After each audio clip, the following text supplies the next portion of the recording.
fait des vidéos sur la Constitution. Je crois qu'il y a plusieurs raisons qui motivent cela. Et les premières est que c'est par le fait que les gens n'ont pas lu la Constitution de la République de Guinée, ils sont allés voter que ce soit pour le oui ou pour le non, mais ils ne l'ont pas lu. Sur ce, j'ai maintes fois entendu des informations qui circulaient sur la Constitution en disant que voilà, et maintenant l'homosexualité est légalisée par la Constitution de la République de Guinée, et des choses comme ça. Et donc, ce sont des personnes qui apportent ce qu'on appelle des informations sur la Constitution. Il y a déjà des gens qui vont détester encore cette constitution sans prendre connaissance du contenu, sans connaître réellement qu'est-ce qui est dit dedans.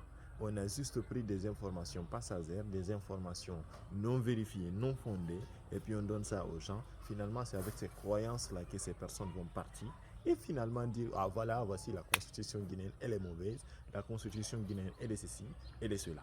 Normalement, dans les pays en tout cas purement démocratiques, les citoyens, je ne dis pas qu'ils mémorisent en intégralité la constitution, ça ne peut pas marcher comme ça, ce n'est pas un livre sacré du point de vue religieux, hein.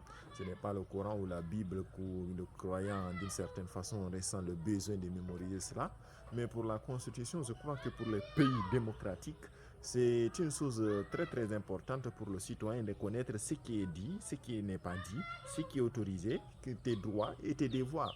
Donc, on aspire à la démocratie, mais on ne fait pas des efforts pour aller vers cette démocratie. C'est là notre plus grand problème.